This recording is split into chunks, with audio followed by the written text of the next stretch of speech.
Hey guys, my name is Rachel Romantic. I specialize in reviewing and recommending horror and science fiction series on bingeout.com, and I'm a regular contributor to moviepilot.com. Mostly I specialize in independent films, mainly horror and exploitation because I like to keep it weird. Anyway, um, Bleeding Critic has extended the hand and offered me the honor of sharing a story with you and the chance to partake in their what the fuck was it called?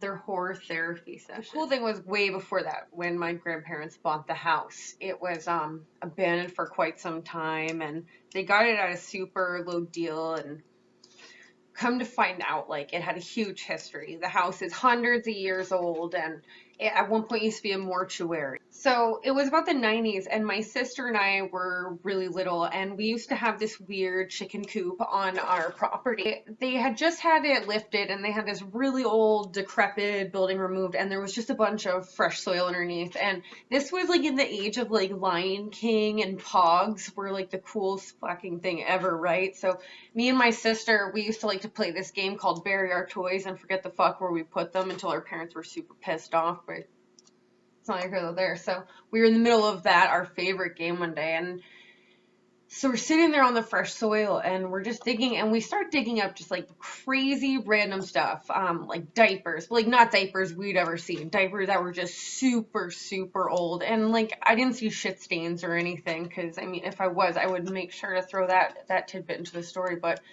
I mean, they weren't 100% cloth, so I mean, it was a little confusing. But there was other things that didn't fit, just like certain appliances. So my sister and I were playing in the soil right after they had moved the building, and we're about to like bury our toys or whatever it is that little fucking kids do.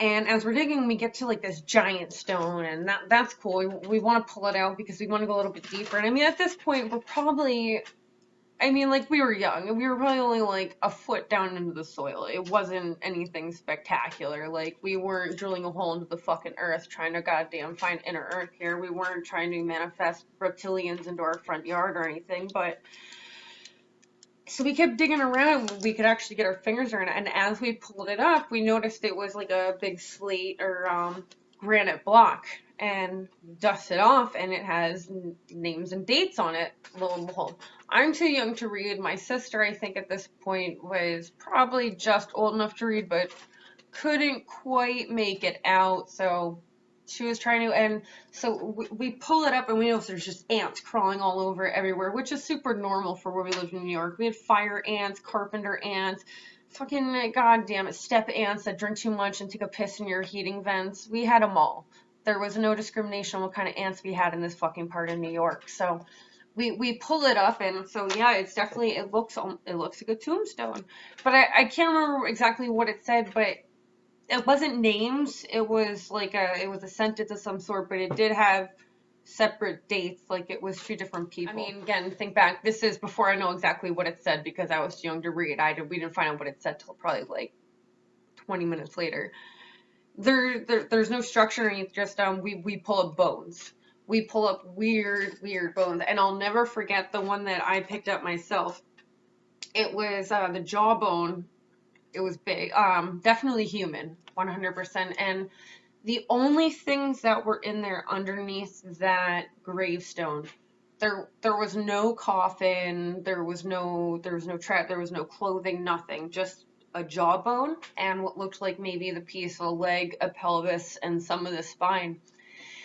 And so you know, knowing this house was built like hundreds of years ago, there's not some crazy like, you know, murder or anything that took place. It's obviously very old, but I was so young that it probably should have bothered me. And I remember we went to the house, and my mother and my grandmother were, you know, they were trying to come up with all these crazy excuses, like, oh, that's not a gravestone, it's a sign that used to hang on the house, and those were deer bones. And I mean, sure, I was really young, but I really pride myself on not being mentally incapable.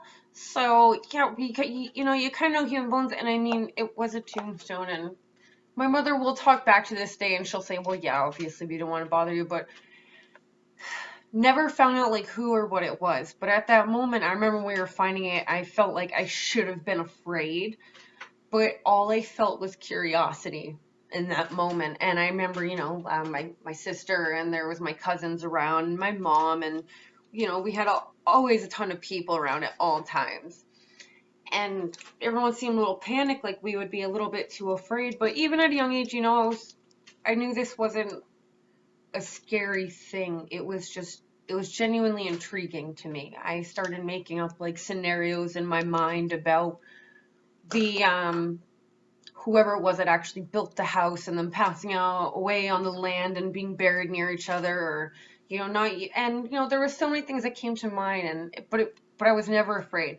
And so I think that was probably the first time that it kind of dawned on me that I wasn't exactly like everyone else, and that I really kind of liked scary things a little bit more, because they didn't scare me, because I genuinely found them fun and interesting and intriguing, and like nothing does, they hold my attention. So it is fun to think back and like talk to my mom and my sister about those memories again, but that is as far as I can remember. I think that was metaphorically the light that lit the candle. It ignited like my whole passion for anything scary or paranormal, horror, occult, true crime.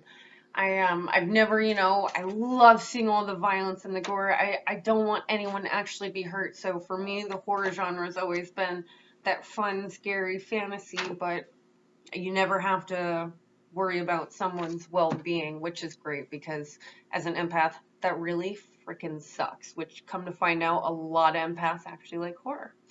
So anyway, that was my crazy horror therapy session. I apparently fell in love with horror digging up a crazy old ancient remains of some human, and I've loved it ever since, and I still continue to research demonology. So anyway, thanks for letting me share my story with you. This was a great horror therapy section. And make sure to check back at Bleeding Critic for everything you need on horror. And you guys can find me at bingeout.com and Movie Pilot. That's also, if you want to follow me on Twitter, and you do, you guys can find me. It's at Rachel Romantic. RACHAELRUMANCEK. If you're unsure of how to spell that, just Google Hemlock Grove, and the rest is history. Thanks, guys.